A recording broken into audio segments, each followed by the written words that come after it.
Welcome to today's webinar, Offsite Construction, Onsite Assembly, Standardized Design, Prefabrication, and BIM, presented by Dominic Sassarthur of Autodesk. Please submit all questions to the chat panel at the lower left of your screen. Dominic may choose to answer relevant questions as they come in, but may defer them until the end of the presentation. If you are seeking continuing education credits, please complete the attendance form at www.cmaanet.org/webinar-attendance within 48 hours of completing this webinar.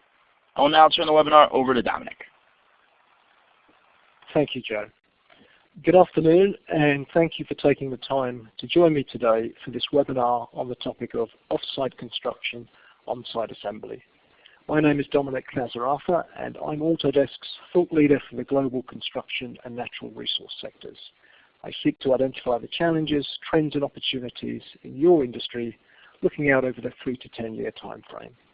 Before I begin, I'll reiterate, should you have any questions during the course of the session, please do enter them into the system, and I'll happily take a selection at the end. I'll also share some details before I close of where you can find further information on this topic, on the industry data I'll reference, and on our construction-related products and services. So, off-site construction, on-site assembly is at heart a story of efficiency. Efficiency is one of those words that doesn't often get the pulse racing, and it can sometimes strike fear into the workforce, conjuring up images of cost-cutting, slashing margins, headcount reduction, and price point competition. As an industry, we all know how construction has long been criticized for being inefficient. Sometimes that criticism is deserved, but often not. One thing is certain, as the economy continues to bump along, increasingly contractors are having to revisit that topic of efficiency and pose the question, how can we deliver more with less? In response, over the last few years, we've witnessed increasing numbers of companies turning once again to the manufacturing sector to seek answers, identifying ways to improve project efficiency and deliver better outcomes across the asset life cycle by leveraging processes, techniques, and business models from manufacturing has proven to be a smart choice for many. Central to this movement are three trends: the use of prefabrication, the use of standardized asset designs, and the use of standardized delivery processes, which I'll collectively call off-site construction and on-site assembly. Though very much in the spotlight today, these practices are of course not new. There's probably no better historic example than that of the Empire State Building in New York, which was of course constructed in a little over 13 months, largely using a prefabrication and standardized design approach. And I cite that particular example because that project too was executed in a time of economic uncertainty. And a manufacturing approach to construction does seem to intrinsically be linked to the greater economic fortune of a country. So that's where we'll begin our session today. We'll start by taking a quick whirlwind tour of the key economic problems that are the ultimate driver, the incentive to adopt a manufacturing approach to construction. We're then going to look at the efficiency challenge. Yes, we know that age-old metric of the building sector has anywhere between 15 and 30% waste. But what's under the surface, and how can BIM be positioned to help bring together manufacturing efficiencies with construction industry processes? Next, we'll look at the 5 key trends that we're seeing globally, which are worth your attention. These are trends specific to the use of BIM in the context of a manufacturing-centric approach to asset delivery. Then on to some statistics, so brace yourselves for this now. We're going to look at a number of graphs and charts, and we'll get under the hood of the state of off-site construction in the US market today, and the use of BIM specifically in off-site construction. We'll move on and cast our eye to the horizon and see how BIM for off-site is likely to emerge in the near future before closing out with a quick summary and time for some questions. So each year here at Autodesk, myself and my colleagues in the thought leadership function undertake an exercise to identify the big ticket factors, the mega trends, if you will, that are shaping the world, be those economic, demographic, technological, or other trends. And we pose 2 questions. What will be their impact on the AEC sector, and how might BIM usage react? And one of the primary reasons for doing this is to be able, in the case of construction, to identify that direct link between these trends, their impacts on an individual contractor, and how BIM might support a manufacturing approach to asset delivery. Overwhelmingly, the key factors this year, as last year, have been the continuing uncertainty around finance, issues around volatility in input prices, in particular raw materials, and the changing competitive landscape as the developing world plays catch-up. And uncertainty in global finance has largely been caused, of course, by the sovereign debt crisis, which we all know about, and that's manifested itself in a number of ways. Economists, for all their differing views, are all in agreement that there is currently still no quick fix, no permanent fix for the next few years at least to the world's financial woes. We have a highly indebted developed world with a new sovereign debt event seemingly on a weekly basis. Those of you that have been following what's going on with the euro crisis, for example, or for example the proposed quantitative easing 3 that's happening in the US. At the same time, the developing world, which since 2008 has accounted for 50% of global growth, is starting to slow down, and there is the threat of things like inflation in some of those larger countries. The end picture is that there's not as much money around as there used to be. And of course, how all this plays out is by no means certain, but what is certain is that access to finance has become and will remain increasingly sensitized to perceived risk. The impact on the construction sector is the shift we're seeing in the landscape for funding of construction projects and construction activities. Construction, as we know, is a risky business. Historically, 50% of projects don't meet their commitments, either going over budget, over schedule, or both. The public sector in the developed world is certainly feeling the pain. In many nations, there just isn't the money available and isn't the ability or political appetite to raise further debt.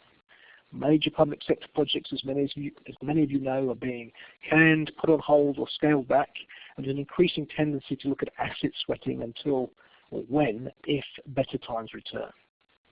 As that tap has been turned off, those contractors who serve that sector are increasingly looking to the private sector to pick up work.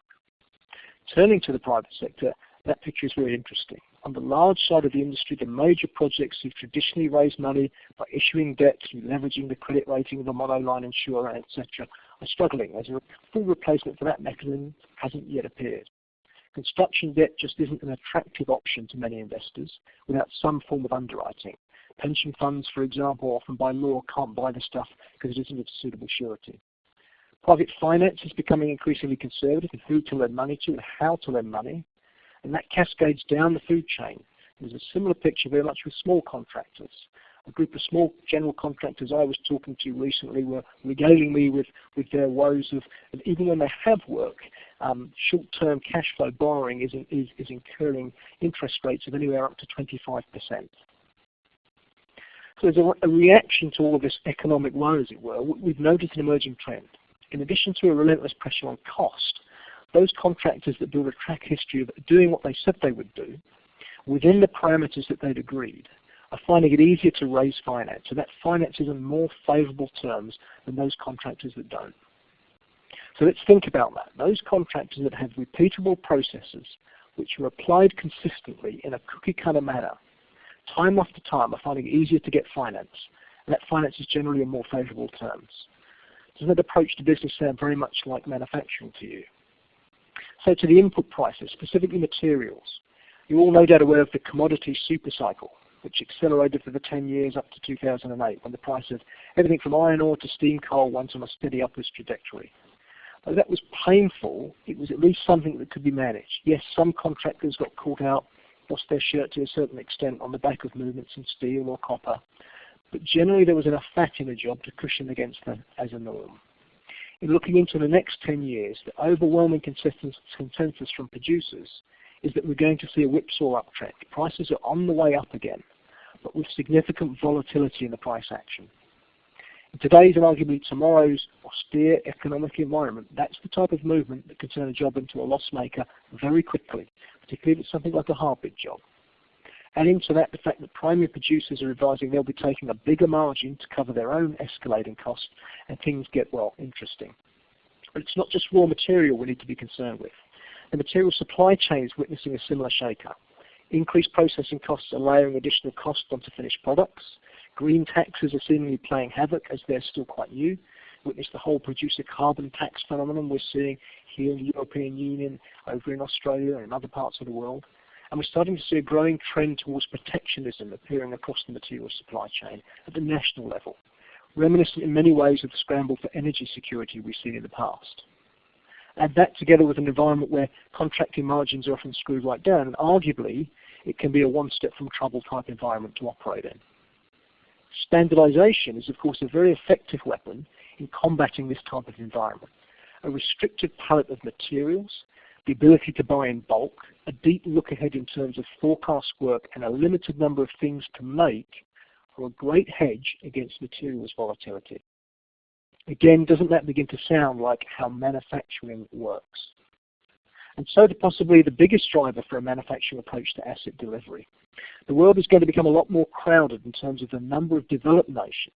Depending on who you believe, the BRICS economies of Brazil, Russia, India, China, and the second and third tier developing economies are set to outpace many of the developed economies in anywhere between 15 and 20 years' time.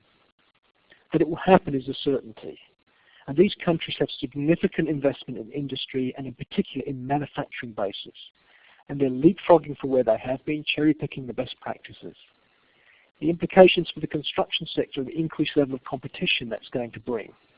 That competition is coming in a number of ways. We're seeing a rise in the number of low-cost execution centers, where common algorithmic type engineering and construction tasks are performed.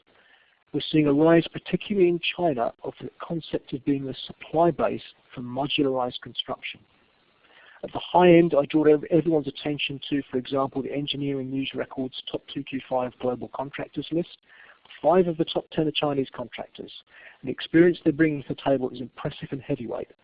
Over the next 5 years, we expect to see BRICS contractors to increasingly become export market driven. So how can manufacturing processes help you? Well, in 3 ways. The use of standardized, highly optimized, reusable components. The continual refinement of your processes to be as efficient as they can be through practices such as Six Sigma.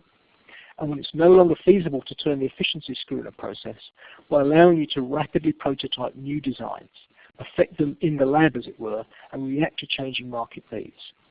And in case any of you are in any doubt as to the game-changing shift in the landscape from this trend, if you haven't done already, I'd encourage you to perhaps look up the YouTube video of a Chinese company constructing a 30-story hotel in 15 days through a purely manufacturing approach to asset delivery.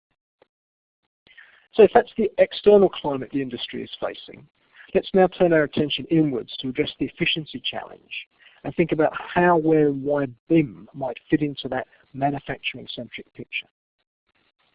Efficiency, or the efficiency challenge, gives the industry 3 compelling reasons to adopt and align with manufacturing. Firstly, there's the age-old mantra of we build everything 1.3 times, 20, 30% waste, whatever the figures are that you care to listen to. Ever since the demise, arguably, of the master builder, the industry has been, in many ways, historically flawed with inefficiencies. The contractual environment can often be quite antagonistic, and hard-bid jobs are a good example of that. And I guess the best analogy I've come across to describe the end-to-end building process is that of putting on a play, with each company as an actor, and in many cases all the actors competing for that one solitary Oscar that's up for grabs. Increasingly, of course, there's also the sustainability agenda that is heading towards that convergence of harmony with nature, the pressure to leave as small a footprint on the environment as possible, whilst maximising the feel-good factor for those that interact with the assets you deliver. Again, we know manufacturing has a heavy emphasis on minimising waste and green credentials. And then there's the macroeconomic trends which I mentioned. 3 converging reasons to improve efficiency, or 3 good opportunities, depending on your view, to look to manufacturing because of its historically good performance at minimising waste, maximising efficiency, and ability to rapidly evolve in an incredibly competitive environment. Fundamentally, if you strip back manufacturing to its basics and you look at the facts, it manages to achieve enviable levels of productivity in what is arguably an even more competitive environment, an even more competitive business landscape than construction. So let's think about some positioning here. Why is BIM a natural ally to a manufacturing approach? Well, what are some of the prerequisites for modern manufacturing? Accurate dimensional information, accurate material information, accurate quantity information, a digital delivery of that information, accurate context information, repeatability of process, an emphasis on minimizing waste, an ability to rapidly prototype and test a design. You can probably see where I'm going here. Ask yourself fundamentally what the difference is between manufacturing system paradigms like PLM, like MRP, that translate into modern manufacturing efficiency, and that of BIM. You could argue that BIM is PLM for a single instance of a single product. The great advantage that the construction sector has is, of course, manufacturing has already been here and ironed out many of the challenges about how to do this. So let's turn to the pragmatic view. In practical terms, what does it take to operate BIM-based delivery to an off-site construction, on-site assembly agenda? Well, I think it's important to not be too restrictive or too prescriptive in how we think about this problem. For example, just focusing on, say, BIM for prefabrication, whilst it's likely to deliver you some good benefits, won't necessarily unlock the full potential of what's available, what's on the table. From observing the contracting community globally, we're seeing 5 converging trends emerging under this greater banner of BIM for off-site construction, on-site assembly. And whilst each of these is still evolving, and each is a set of major topics in its own right, they all have relatively easy entry points for those of you who are yet to make a move, who are contemplating how best to perhaps tap into this sector, into this way of thinking, into this way of operating. The first practice is the use of BIM for the creation and management of standard asset designs. This at its heart is about reducing the level of bespoke design. During good times, bespoke design is a great thing, isn't it? Architects often want to be star architects. Who can blame them? And they aren't necessarily focused on the full cost implications of their latest design on the construction phase. This trend is about construction optimized designs, those that you as contractors have refined processes to efficiently deliver in a highly modularized manner. And it's about being able to reuse those designs in such a way that a standard design template can easily be modified to fit the needs of a particular site or a particular client. Of course, none of this is new, and many of you no doubt practice this type of approach and have been for years. But where BIM fits in is it can begin to be that library of designs, that store of templates. So as you partner with architects to work on that restricted palette, as it were, of designs, it means you have a blank die, which gives you a running start to the challenge. A certain amount of heavy lifting has already been done. And there's a clearly understood and predictable set of delivery requirements with no hidden surprises. Of course, standard design doesn't mean no design. And we end up with an era of Soviet-style apartment blocks. But it means that the majority of the non-aesthetic design is repeatable. How many times, for instance, does an architect need to redesign a hotel bathroom? And the reason for doing this, the reason for this trend, well, the increased desire for reduced cost driven by clients, particularly in the current climate. But also from a purely selfish perspective, because you can take advantage of off-site manufacturing more easily if you're using repeatable design. It's a lower price point and more certainty over your manufacturing base. But it also, as many of you have found, potentially increases your influence with the client, helping to open the door to positioning you as a primary consultant, for example. And a great example of how this practice is being used over here in the United Kingdom is shown out in the comparative cost of building educational facilities, where an architect-led project over here may come in at perhaps £2,500 per square metre typically. A contractor-led project with significant off-site construction as a component of that is coming in at around £1,800 per square metre, yet still retaining enough bespoke design elements to make each asset individual. So practice number 1 is use BIM to leverage the manufacturing practice of optimized design reuse. Design once, build many times. Trend number 2 is the concept of standard components. This means working upwards from the most atomic level to develop a library of objects with which you can build an asset in a digital world and manufacture it in the real world. How many times do designers reinvent the wheel on different projects? Writing perhaps custom scripts to give some intelligence to a wall or a column or a run of ductwork. This practice is about replacing that process with a more controlled approach. The concept of standard reusable objects, objects which you've specifically designed at a company level based on best practice to be manufacturing and assembly friendly. These might range from individual ducting components through sub-assemblies, assemblies, and onto more complex objects, like, for example, packaged substations or packaged machine rooms. It involves adopting a robust, multidisciplinary approach to creating objects, embedding intelligence into them, storing them in a controlled manner, and deploying them with quite a bit of rigor. This isn't about throwing everything you create into one big library. It's about taking a top-down business perspective on how intelligent components can help you standardize for manufacturing. If you think about the automotive sector, when a car manufacturer decides to create, say, a new model of SUV, whilst the external design and many other elements are bespoke, much of the nuts and bolts design is actually based upon what's available from off-the-shelf components through their supply chain. Strict quality control is, of course, one of the early learnings from this trend. Regarding what you do in terms of how you refine objects, field test them, and ensure that they are optimized from a manufacturing perspective, it's an iterative process. And the benefits, the rationale, well, of course, slashing design costs. Get that object asset to work for you time and again. Once you've created it, there's very little maintenance cost. Alternatively, leverage other people's objects where the cost benefit doesn't support you creating your own. Think here in particular about leveraging manufacturers' objects where they're available. Ultimately, the best position to be in is the same position as leading manufacturers. Again, think of the automotive sector. The chances are they don't bother creating their own low-level objects for the mundane things, but focus on creating higher-end objects.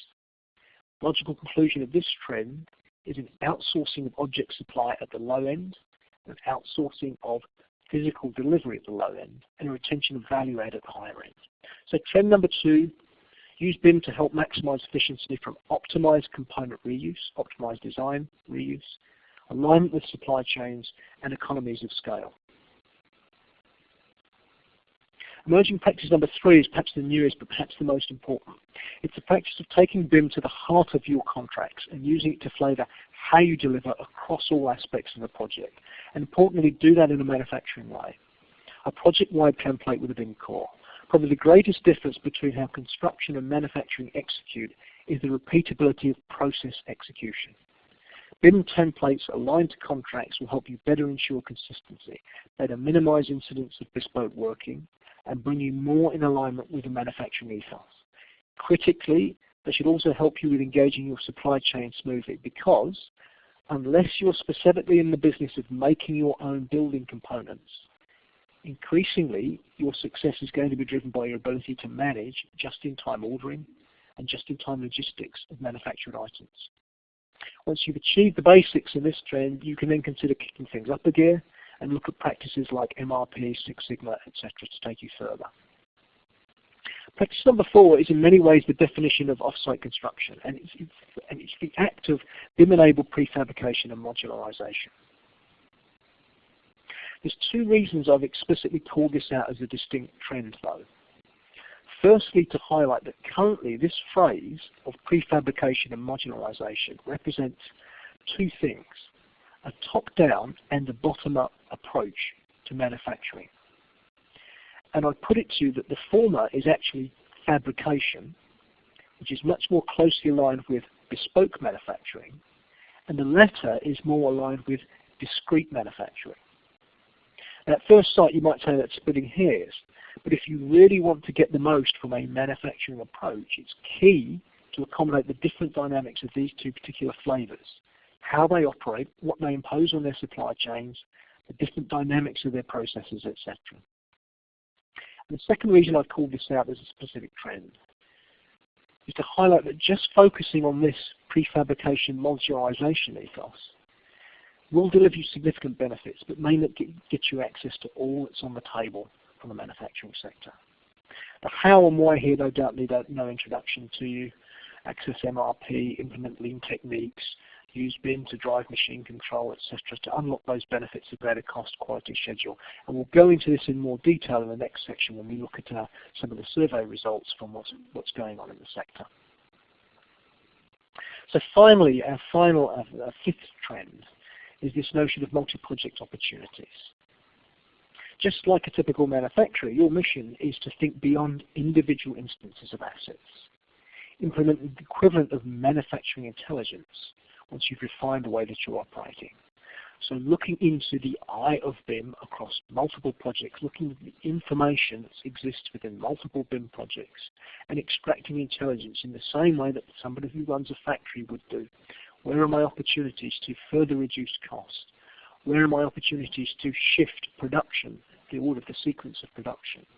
How can I leverage all of those best practices of managing men, materials, and machinery to my advantage to ensure that I'm further reducing my cost base and further improving my margin and further finding opportunities to add value to my clients' projects? So I've talked about 5 emerging practices that are beginning to enable contractors to use BIM to shift towards that manufacturing type approach to construction. Each, it's fair to say, is a hefty topic in its own right.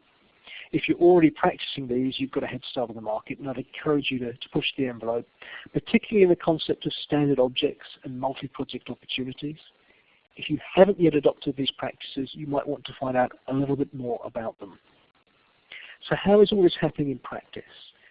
We're going to take a look now at some of the more telling statistics from the US market around its experience with off-site construction, standardized design, and the role of BIM. You'll note from this slide the source of much of the data here is from a recent McGraw-Hill Smart Market report on this specific subject, and that is available from our website. I'll provide the link at the end for download. I'd encourage anybody, if you haven't done so, to take a read of that. It's a very interesting account of the state of the market, the state of the sector, and lets you really gauge where you are in relation to perhaps your competitors. So firstly, let's look at adoption and usage. This report was based on a sample space of around 800 companies based across the AEC sector. And in terms of adoption, well, 85% of respondents replied that they were using prefabrication in some way, shape, or form. And that was expected to rise to 98%, so basically a saturated market by 2013. You notice the split there between contractor, engineer, and architect, with engineer in the lead, contractor not too far behind, and architect bringing up the rear. Interestingly, 37% of respondents cited that they were using it on greater than 50% of projects. In terms of the sectors where this type of approach was gaining traction, 5 of the core sectors had a usage rate of over 40%. Healthcare, education, factories, low-rise office, and public sector. And interestingly, healthcare had reached that tipping point of around 49–50% of projects were using a prefabrication modularized approach to delivery.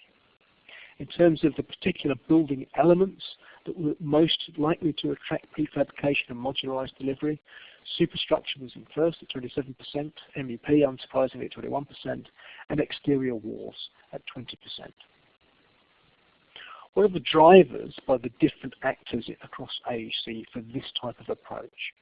Well, an interesting mix here, very telling. If you focus on the contractor, the green line here, the green bars here in this chart, the contractor story, you see that above all, it was improving productivity was a key driver for them to adopt prefabrication and modularization. Interestingly, in second place is the notion of competitive advantage. And this can be a double-edged sword, because as many of you, those of you that tuned into my last webinar, may recall that when the market starts doing the same thing, the ability to differentiate yourself in that market starts to get eroded. And manufacturing is a very difficult market to gain competitive advantage in. So how long that will last will be interesting to see. And then going further down, greater ROI, and finally owner demand in terms of the top 4 reasons. We look at the productivity drivers in terms of what the impact is on schedule and cost. Well, the experience of projects that were using this found that 66% of respondents, so 2/3, a good 2/3, had a positive impact. And one-third, or slightly over one-third, were finding that they were managing to reduce schedule by 4 weeks or more on their projects. In terms of the impact on budget, again, 2/3 were reporting a positive impact on their budget, so a reduced budget through the use of prefabrication and modularization. And around 2/5 were reporting that that was managing to shave 6% or more off their budget for their projects. So quite a significant increase there. In terms of other aspects, notably health, safety, and environmental, well, 1/3 interestingly reported improved safety. 10% believe reduced safety, interestingly. Around half thought it was safety neutral. And a good 3/4 believed that it reduced waste. So again, a great tie-in there to the manufacturing ethos of driving out waste. The implications in terms of recommendations by the various actors across the AEC sector of what it would take to really increase the level of adoption and prefabrication and modularization are actually quite interesting. A large part of this is dependent on owners, and owners mandating a prefabricated and a modularized approach. And unsurprisingly, I think there's probably more of an appetite for this in the public sector than perhaps in the high-end speculative build private sector. For architects, it was about understanding and educating their clients on the benefits and specifying that approach in design. For engineers, it's very much about evaluating the quality and availability of prefabricated products and being that catalyst, being that link between the architects and the contractors. For GCs, about building prefabrication efficiencies into construction planning on bids. And for specialist contractors, about adopting for competitive reasons. Manufacturers, the takeaway was around creating BIM objects for their products, so making their products far more accessible, far more leverageable in the market from multiple opportunities. If we turn now and we look specifically about the role of BIM in BIM-driven prefabrication. Well, 71% of prefab firms are doing BIM in some way, shape or form. So 71% of those firms that are doing prefabrication, whether they're AE or C, are using BIM. And that's expected to rise to 91% by 2013. And for contractors, a good 3/4 of prefab contractors are using BIM, and that forecast is going to rise to 95%, so a saturated market by 2013. If you look at the productivity drivers for BIM-driven prefabrication, unsurprisingly, from a contractor's perspective, money is the #1 driver, followed interestingly by owner and time, and then cascading down through quality, through demand upstream from architects or engineers, and then just the contractor's own decision to get into this prefabrication and modularization approach. If you look specifically to contractor focus and how contractors are getting on with prefabrication and modularization, if we look at the different types of contractors that are adopting it, you'll see it goes unsurprisingly from design builders with an almost saturated market, cascading down through to fabricators at 3/4. So again, some quite healthy numbers here. 73% will be doing it by 2013 on greater than 1/4 of their projects. 94% of large firms are already practicing prefab in some way, shape or form, and 76% of smaller firms. Again, key markets, healthcare, hotel, high-rise office. In terms of productivity and the impact of productivity for contractors, impact on schedule, 92% reported improved productivity, with 72% reporting a schedule improvement of greater than 1 week, 74% reporting budget decrease, and 37% slightly increased site safety. So you'll notice here, interestingly, that those that noted a decrease in schedule of greater than 4 weeks was 37%. That's quite a significant improvement in schedule performance from a contractor's perspective. Again, looking to budget, numbers bulging out around the 1 to 5% mark in terms of positive impact on budget. And in some cases, as much as 5%, 1/20 of the market are seeing a decrease in budget of greater than 1/5, which really is a headline-grabbing number, I think you'll agree. So we've covered much around a quick snapshot of what's going on in the market specifically, in terms of how adoption is working, looking across the US market for prefabrication and modularization. Let's depart now from the analysis and cover one final issue. What might the future hold? How might off-site construction and on-site assembly play out over the next few years? I think the first thing to note here is the shifting and what may be permanently shifted position of the contractor in relation to the architect as primary consultant.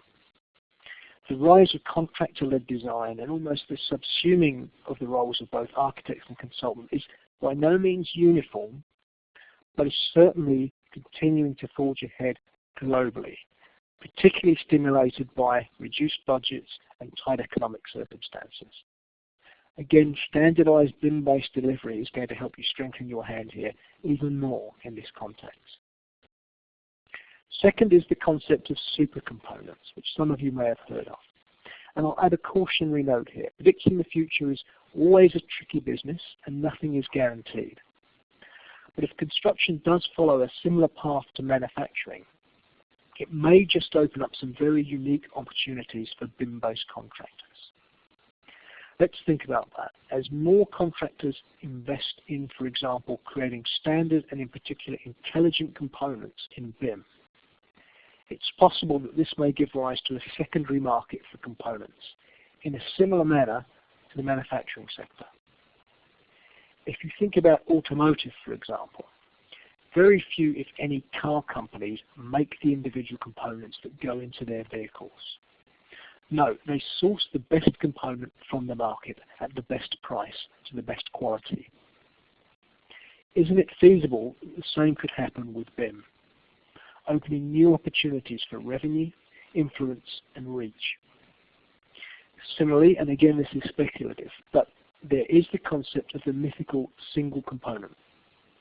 For those of you that are house builders, for example, could you foresee the day where you have a handful of standard house designs, each of which could be tweaked based on a purchaser's requirements, round trip back to you for a sign-off, all in the digital world before being constructed? The bottom line is whether these practices emerge, or more importantly, what form they emerge, it underlines the need to recognize that your objects, your processes, are your intellectual property. And just as in manufacturing, the IP that you've created now needs to be managed for effect. And finally, there's a group of game-changing trends emerging that I've grouped under this section, this heading of Other. The first is this notion of printed components, and it being a disruptive phenomenon around the notion of complexity being expensive. The existing mantra, the existing wisdom that's existed across the manufacturing sector for many years has been standardization. Standardization helps you drive out cost, like economies of scale producing a lot of the same type of thing. But we may be entering an era at some stage in the not too distant future where technologies such as 3D printing and digital fabrication disrupt that thinking and bring with it an era where actually complexity is potentially cheap. And that by doing something that's unique, creating a unique object, may not have as much of a disruptive impact from a cost, from a schedule, from a risk perspective, as it traditionally would have. That's certainly one to watch. Secondly is obviously the cloud and this notion of infinite computing being available at the click of a mouse.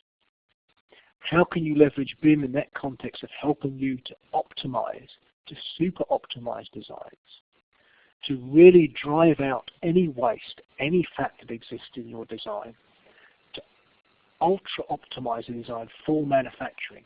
Can often take an incredible amount of computing power, can often take an incredible amount of algorithmic churning.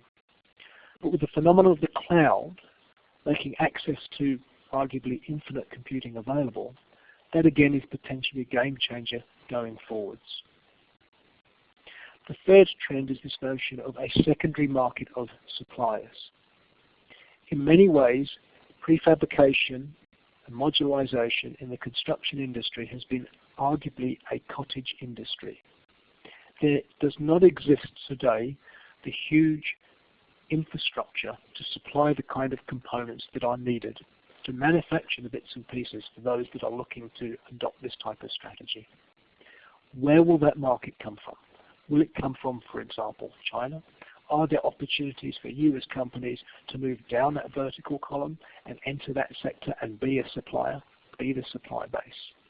How that question plays out of who will be supplying the mass market of real-world, physically developed, manufactured objects to actually go into your projects is an interesting challenge. And then finally, there is this notion of watch for the competition.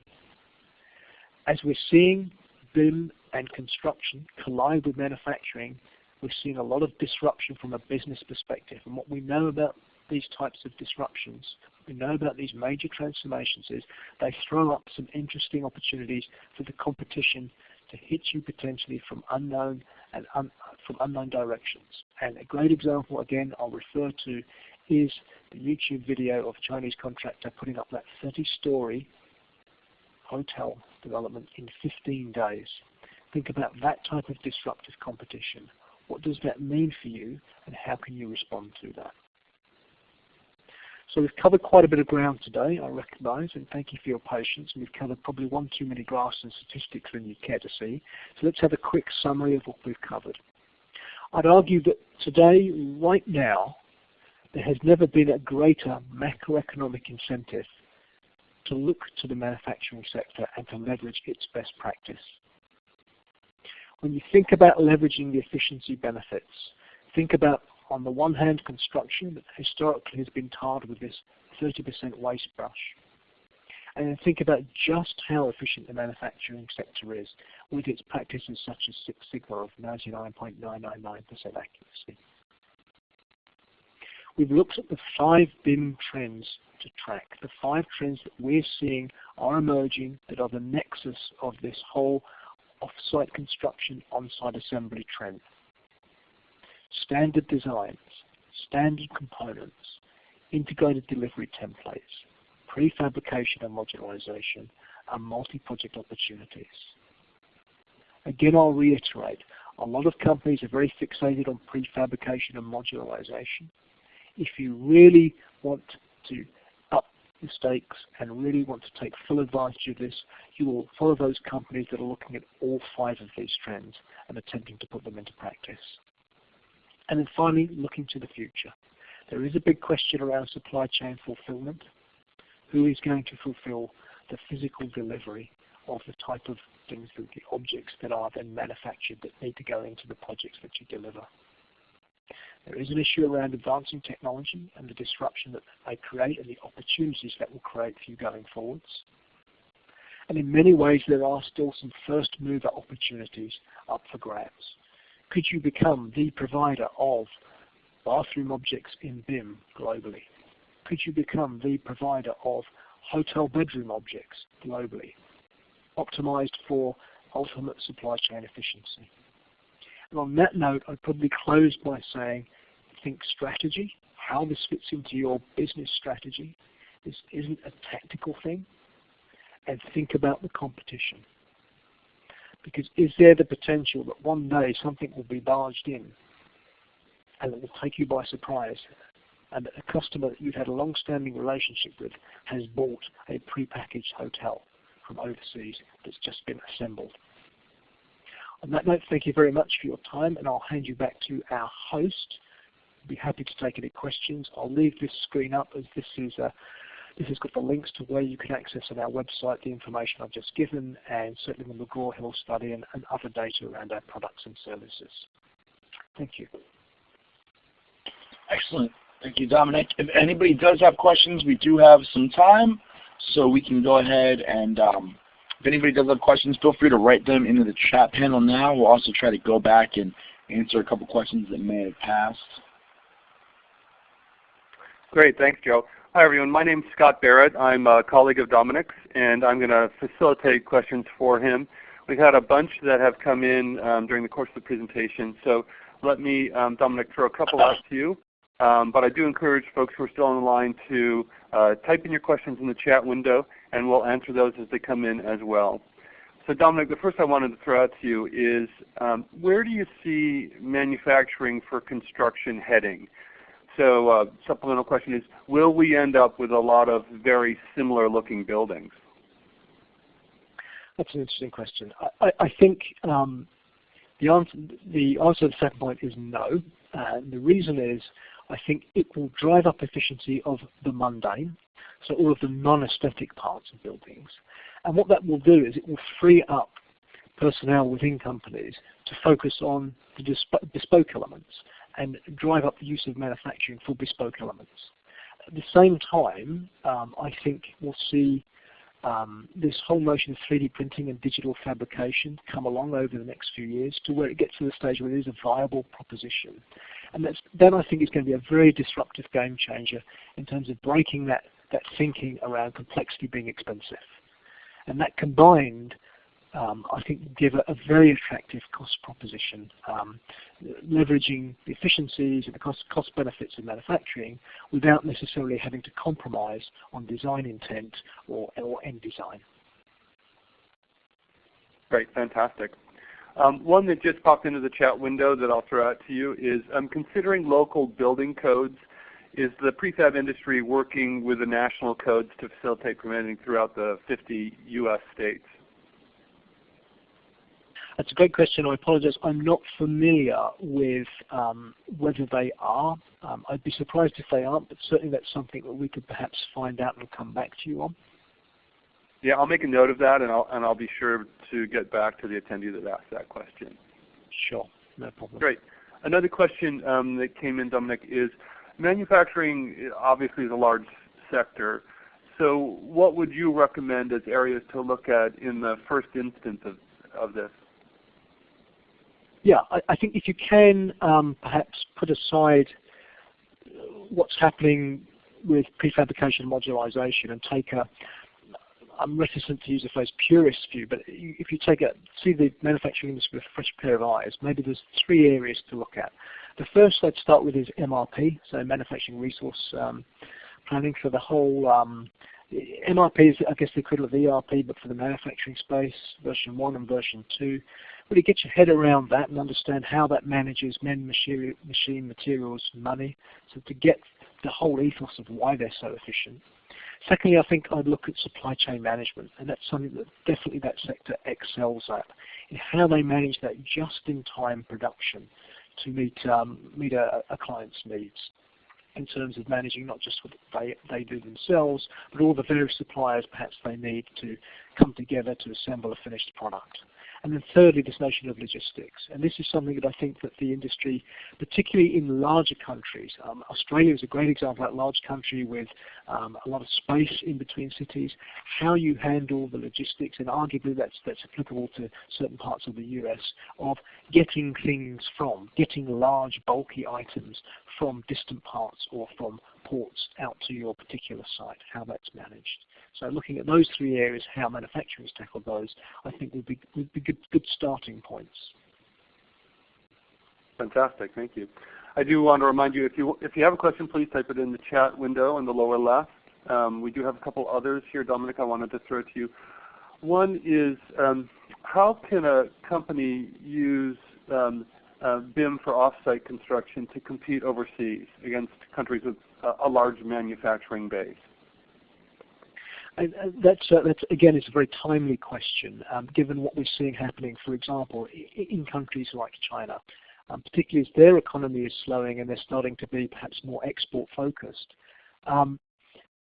Talking with construction executives where I pose this question, I'm often met with the response, we would consider perhaps partnering. But it doesn't make sense for us to compete in the low value arena. Is it better to try to partner with these types of companies to come up with a joint value proposition? So essentially outsourcing the low cost, low value, lower IP worth type activities. And look at leveraging the high IP that we do, for example, as a development contractor, with just so happen to source from perhaps an overseas country who's got a stronger manufacturing base.